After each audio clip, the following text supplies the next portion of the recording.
The trails and paths along the rivers were originally Native American paths, and then they were used by the early settlers.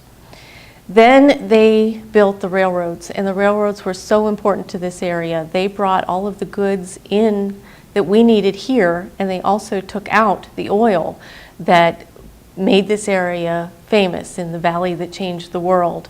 They were very important. When the railroads were built, the very first railroad was the Allegheny Valley Railroad. That became the Pennsylvania Railroad. In the early 1900s, the Pennsylvania Railroad was considered to be the biggest railroad in the world. But by the 1950s and 60s, it was very hard for the railroad companies to be competing with the new internet highway system. So a lot of the railways started to shut down. They sold off the rails and they salvaged what was valuable on the corridor system. But then those corridors became places where people trespassed, and they dumped illegally and camped where they shouldn't have been camping, even though the railroads technically still owned the property, or the salvage companies did. So then the salvage companies and the railroads started to sell off the properties. And some of the people here saw that as a great opportunity.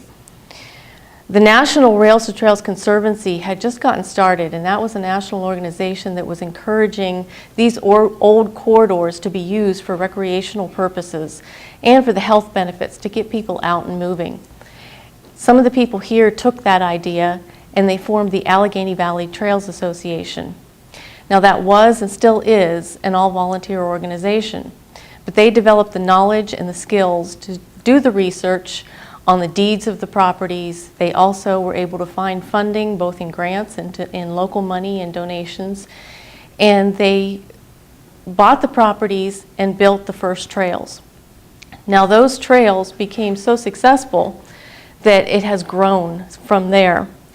Today, these are connecting to an even bigger system. The trails that we're building are very successful, and they are now linking to other trail systems built by other groups, forming what's called the Erie to Pittsburgh Trail. Now the Erie to Pittsburgh Trail will be 270 miles long when it's done. Right now it's about 65% complete, and it will link Lake Erie to the point in Pittsburgh. In 2013, we did a trail user survey, and we determined that over 158,000 people are coming to use just our section of the Erie to Pittsburgh Trail. Add to that number the people that are coming to this area to go hiking and fishing and boating, using our rivers and our streams and our parks. Now many of these trail groups are connecting the idea to an even bigger system called the Industrial Heartland Trails Coalition. And they are connecting the bigger trails like the Erie to Pittsburgh across 5 state lines. That will be over 1,600 miles of trails when it's done. Those trails are going north and south like the Erie to Pittsburgh, and also east and west. Now all of this is leading to what's called trail towns. And the trail towns is a concept that's connecting the trail users to our downtowns. They need to find things that they're looking for, the goods and services that they need, such as a restaurant or a place to stay overnight. They come in and they shop. They visit all of our local establishments. The Trail Town program is an economic revitalization.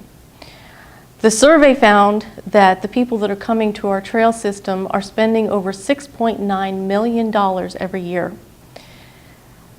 The Trail Town concept helps the trail builders connect the trails physically to the downtown, and it also helps the businesses to know what the trail users are needing. It helps them to market this and to connect with those trail users. So the trails are much more than just a fun place to go ride the bike. We have trail builders that are owning property, building the trails, owning infrastructure, and maintaining the system. We have regional project managers that are connecting these pieces into a much bigger picture that are really benefiting our area. There are marketing and tourism people that are showcasing the assets that we have and making this area a destination. And there are the towns and the businesses that are building the economy in this area using these assets that we have. It depends on what the trail is made of. The maintenance of the trail, some of it's done by all volunteer groups. Some of it's done by a municipality if they own it. Most of our trail system is off-road and it is paved. So there's not a whole lot of maintenance. In the spring or the fall, a tree may come down across the trail that needs to be taken out. If we have a storm, maybe there'll be a washout that needs to be fixed. But other than that, there's not a whole lot of maintenance that goes on. The trail system that we have in this area, parts of it are over 25 years old now, and they're just now being repaved. Do you think the trail is utilized by the company as much as it could be? The trail system is growing. We have more and more people every year coming to this area. As I said, the trail user survey that we did in 2013, we had electronic counters out there across the trail that counted people as they came and went. And we discovered that there were over 158,000 people a year. But as the trail grows and becomes longer and longer, that attracts more people. And as we connect it to our downtowns, and the businesses where people can get what they need, that will also increase the number of people that are coming. The community can get involved in several ways. We have many groups. The Allegheny Valley Trails Association is the oldest group that we have here. We have 8 total in our area, municipal and nonprofit. And you can get involved anyway from volunteering for a cleanup to offering your talents that you have. If you are good at creating newsletters or taking photos or marketing, doing a website, anything like that, they're always looking for volunteers. Now, how do you decide where the trail goes? That's a long process. Determining where the trail goes is a very long process. It starts with figuring out who owns the property. Most of the property in this area, the railroads owned. Even after the rails came up, the railroads owned it, and then they sold it. And through various steps, the trail groups or the municipalities purchased that property. Now, sometimes the railroad did not own the property, they had a right-of-way.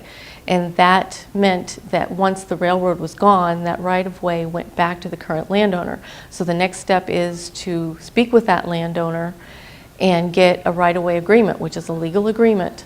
And sometimes that can be purchased, sometimes it can be donated, which can benefit the landowner also, but it's a negotiation.